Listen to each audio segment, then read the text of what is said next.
There's a stage of awakening that Carl Jung discovered late in his career that he barely spoke about publicly, not because it wasn't real, but because he knew most people weren't ready to hear it.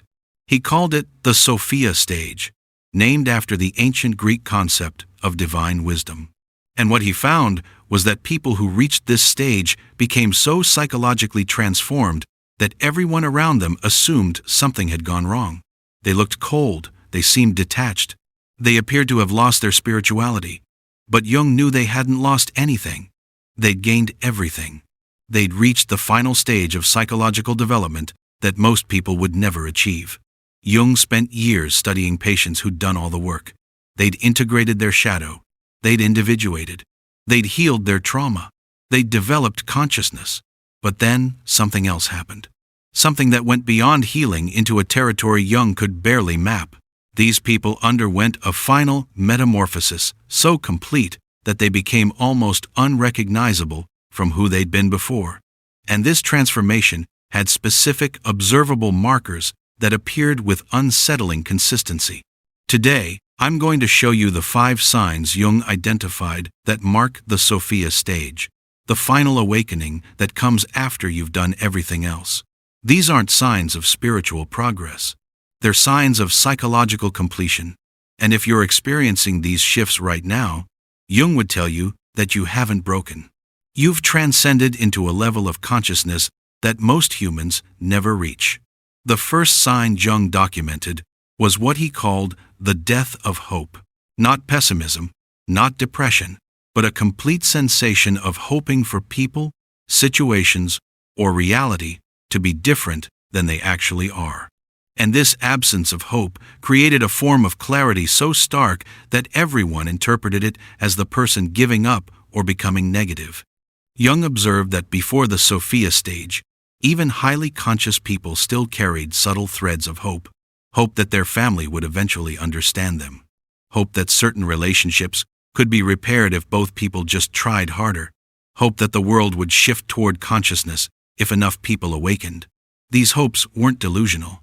They were the last remnants of the psyche's attachment to preferred outcomes. But people entering the Sophia stage experienced something profound. One day they'd wake up and realize all that hope had simply evaporated. Not through loss or disappointment, through seeing. They'd see their family system with such complete clarity that hope for its transformation became impossible. Not because they were jaded, but because they could finally see the actual structure, and that structure wasn't capable of the change they'd been hoping for. Jung found this disturbed people around the Sophia stage individual intensely because our culture equates hope with mental health. A person without hope looks depressed or defeated. But Jung knew these people weren't depressed. They were seeing clearly for the first time, without the distortion hope creates. Think about someone who spent decades hoping their parent would eventually become capable of genuine emotional connection. They understood the parent's trauma. They had compassion for the wounds, but they kept hope alive that maybe one day with enough patience, something would shift. Then they enter the Sophia stage and suddenly that hope is gone. Not because anything happened to kill it, because they can finally see that this parent, as they actually exist, not as the person wishes they could be, will never develop that capacity. The psychological structure isn't there. The willingness isn't there. The consciousness required isn't there. This scene without hope feels like freedom and grief simultaneously. Freedom because you're no longer investing energy in impossible outcomes. Grief because you're finally mourning what will never be instead of hoping it still might. Jung called this the wisdom of accepted limitation. You see exactly what is and isn't possible with absolute clarity, and that clarity eliminates hope as unnecessary. People in the Sophia stage would describe this experience to Jung with similar language. I don't hope they'll change anymore. I just see them as they are, and who they are is complete, fixed. This is their final form, not said with judgment or bitterness, said with the quiet certainty of someone who's finally stopped arguing with reality. What made this sign so definitive was its stability. Earlier stages of healing had moments of clarity followed by backsliding into hope. But once someone reached the Sophia stage, the death of hope was permanent. They never again hoped for the impossible. They'd lost the capacity to hope against what they could see. And Jung emphasized, this wasn't cynicism. Cynicism is hope that's been wounded and turned bitter. This was beyond cynicism. This was clear-eyed acceptance of what is, without any emotional charge around wishing it were different. This was consciousness so complete that it no longer needed reality to conform to preference. The second sign Jung identified was radical selectivity in all relationships. People in the Sophia stage didn't just have boundaries. They operated with a level of discernment so severe that their social circles often shrank to almost nothing. And this wasn't isolation born from fear or trauma. This was conscious choice, based on a standard of relationship that most people couldn't meet.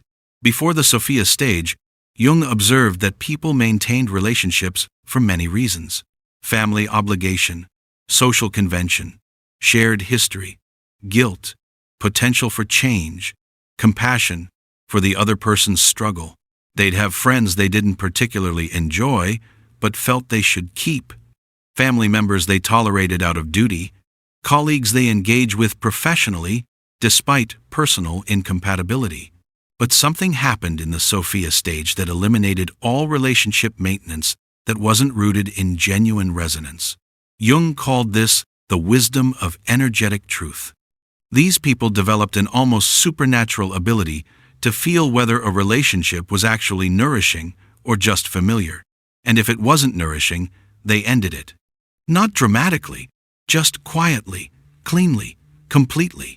This looked cruel to outside observers. The Sophia stage person would cut off relatives without explanation, would stop returning calls from friends they'd known for years, would end relationships that looked perfectly functional to everyone else. People would say they've changed, or they've become cold, or they think they're too good for everyone now. But Jung saw something different. These people hadn't become cold. They'd become honest. They'd lost the ability to pretend that relationships were meaningful when they weren't. Lost the capacity to maintain connection out of obligation. Lost the willingness to participate in relationships where they had to edit themselves to be acceptable. Jung documented what he called the Sophia stage standard for relationship. Both people must be capable of seeing and being seen completely. Both must be willing to be honest even when honesty is uncomfortable. Both must be committed to their own consciousness and growth. Both must be able to hold space for the other's full humanity without needing them to be different. Both must generate more energy together than they consume from each other. This standard was so high that most existing relationships couldn't meet it, and Sophia stage people had zero tolerance for relationships that fell short. Not because they were demanding or difficult, because they had finally learned that every moment spent in relationships that don't meet this standard is a moment stolen from the life they're actually here to live. Jung observed that this radical selectivity created profound loneliness, not the painful loneliness of isolation, but what he called the loneliness of rarity. These people were lonely because they'd become so psychologically refined that compatible others were extraordinarily rare. They weren't lonely because they couldn't connect. They were lonely because there were very few people evolved enough to connect with. But here's what Jung found remarkable. This loneliness didn't devastate them the way earlier loneliness had. They preferred the loneliness of authenticity to the company of relationships that required them to be less than they were. They'd rather be alone and whole than connected and fragmented. And that preference was absolute, unshakable, permanent. The third sign Jung documented was the end of teaching, fixing, or awakening others. Sophia stage people completely stopped trying to help people who weren't asking for help. They lost all missionary impulse to wake people up, share their insights, or guide others toward consciousness. Not because they'd become callous, but because they'd finally understood something about consciousness that changed everything. Before this stage, Jung observed that conscious people often felt compelled to share what they had learned.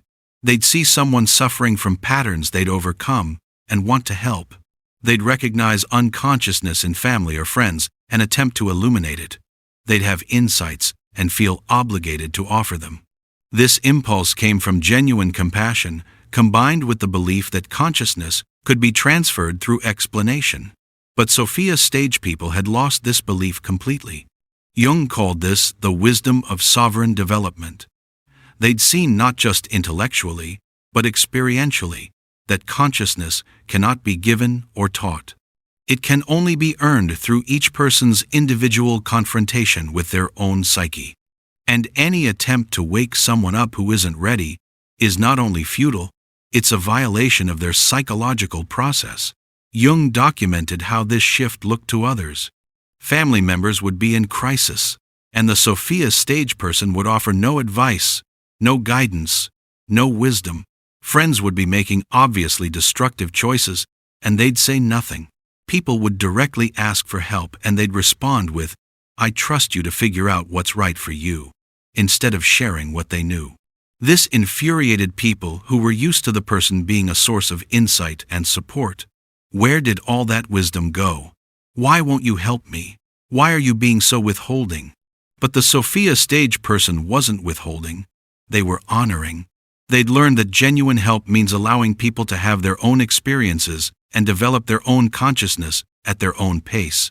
Jung found this was perhaps the hardest sign for Sophia stage people to integrate, because it contradicted everything culture teaches about compassion. We're told that if you see someone suffering and you could help, you should. That withholding help is selfishness. That real love means intervening. But Jung knew this was psychological colonialism. Trying to give someone consciousness they haven't earned infantilizes them. It assumes you know better than their psyche what they need. It violates the sacred process of individual development. Real compassion, Jung taught, is witnessing someone struggle without interfering, trusting that their psyche is using their suffering to forge the consciousness they need. Sophia stage people embody this. They could watch loved ones make terrible choices and feel compassion without feeling compelled to intervene, could see exactly what someone needed to understand without feeling obligated to explain it, could hold profound wisdom while respecting that each person has to discover their own truth. This created what Jung called sacred neutrality, not indifference, deep care combined with absolute respect for each person's autonomous development. They loved people enough to let them struggle, trusted consciousness enough to let it unfold naturally, had released the ego's need to be the helper, the healer, the awakener. Before we continue, check out our new guide, True Self-Discovery, with 24 practical reflection exercises inspired by the teachings of Carl Jung, designed to help you find your way within. Click below to get True Self-Discovery. The fourth sign Jung identified was complete immunity to manipulation. Sophia stage people had developed such refined perception that they could identify manipulative dynamics instantly and felt absolutely nothing in response to them. Manipulation attempts that would have hooked them in earlier stages now bounced off harmlessly, creating no emotional reaction whatsoever. Jung observed that even highly conscious people pre-Sophia stage still had residual vulnerabilities to specific manipulation tactics. Guilt trips that played on their empathy, sob stories that activated their helper complex, suggestions that they were being selfish or cold that triggered their need to be seen as good. These hooks were subtle, but they were there. But something extraordinary happened in the Sophia stage. Jung called it the death of emotional leverage. Every single hook that manipulation relies on, guilt, obligation, fear of judgment, need for approval, desire to be seen as good, had been psychologically eliminated, not suppressed, not managed, actually dissolved at the root. This immunity manifested in ways that shocked people around them. Someone would attempt a guilt trip, and the Sophia stage person would just look at them with mild curiosity, completely unmoved. Someone would cry and play victim, and they'd feel compassion without feeling compelled to rescue. Someone would threaten to withdraw a relationship, and they'd respond with, "okay," and mean it. Jung documented that this immunity came from the integration of what he called the sovereign self. These people had become so psychologically complete that they no longer needed anything from external sources that could be used as leverage. They didn't need approval. They had self-respect. They didn't need to be seen as good. They knew their own integrity. They didn't fear abandonment. They were whole unto themselves. This made them absolutely untouchable by the manipulation tactics that control most human behavior. Family systems that had manipulated them for decades suddenly had no power. Toxic people who'd always been able to hook them found themselves unable to get any reaction. Social pressure that moves most people left them completely unmoved. Jung observed that manipulators responded to this immunity with escalation first, then rage, then typically complete withdrawal. They'd try harder to hook the person. More extreme guilt trips, bigger sob stories, louder accusations. When nothing worked, they'd become enraged that they'd lost control. Then they'd usually cut the person off entirely because someone you can't manipulate is someone you can't use. And Jung found that Sophia stage people watched this escalation with complete calm. They weren't triggered by the rage, weren't hurt by the abandonment. They'd see the entire dynamic clearly: the manipulation attempt, the escalation, the withdrawal, and feel nothing but mild interest in the pattern. Like a biologist observing animal behavior, this immunity extended beyond personal relationships into all areas of life. They couldn't be manipulated by advertising, social pressure, cultural narratives, political rhetoric, spiritual bypassing, or authority figures. They developed such strong internal truth, sensing that any attempt to manipulate them was instantly visible and completely ineffective. The fifth sign Jung documented was what he called the silence of knowing. Sophia stage people stopped explaining themselves, defending their choices, or attempting to make anyone understand them, not out of resentment or superiority, but from a profound recognition that being understood by others was no longer necessary or even desired. Before this stage, Jung observed that even conscious people still carried subtle needs to be seen accurately by others. They'd explain their boundaries, hoping people would understand and respect them. They'd articulate their reasons for choices, hoping to be validated. They'd try to help family members see them correctly, believing that if people just understood, the relationship could improve. But people in the Sophia stage had released this need entirely. Jung called it the wisdom of self-sufficiency. They knew themselves so completely that external validation became irrelevant. They understood their own motivations so clearly that others' interpretations didn't matter. They were so certain of their path that defense was unnecessary. This silence looked like arrogance to people who wanted explanations. Family members would demand to know why they weren't attending gatherings. The Sophia stage person would say, "I'm not available," without elaboration. Friends would ask why they ended the relationship. They'd respond, "It wasn't working for me," and offer no details. People would accuse them of being cold or changed. They'd shrug and change the subject. Jung found this silence was actually profound psychological maturity. These people had finally learned that people who are determined to misunderstand you will find ways to misunderstand any explanation you give. That defending yourself to people who've already decided what you are is self-betrayal. That your truth doesn't require anyone else's comprehension to be valid. This created a kind of psychological impermeability. They moved through the world knowing exactly who they were and why they made every choice. And they needed nobody else to know. They could be completely misunderstood, misinterpreted, misjudged, and feel no compulsion to correct the record. Jung observed that this silence was often misinterpreted as secrecy or guardedness. But it wasn't protective. It was simply unnecessary. They weren't hiding. They just weren't performing transparency for people who hadn't earned access to their internal world. What made the Sophia stage so definitive, Jung found, was that these 5 signs appeared together and remained stable. This wasn't a temporary state achieved during a retreat or after a breakthrough. This was permanent, psychological transformation. Once someone entered the Sophia stage, they never reverted to hoping for the impossible, maintaining surface relationships, trying to awaken others, being vulnerable to manipulation, or needing to explain themselves. Jung called this psychological sovereignty, being so complete unto yourself that nothing external could destabilize you. Not loss, not rejection, not misunderstanding, not isolation. These people had become genuinely whole in a way that made them incomprehensible to everyone still operating from incompleteness. He emphasized that the Sophia stage wasn't something you could pursue or achieve through practices. It wasn't a goal you worked toward. It was a natural emergence that happened after you'd done every other piece of psychological work.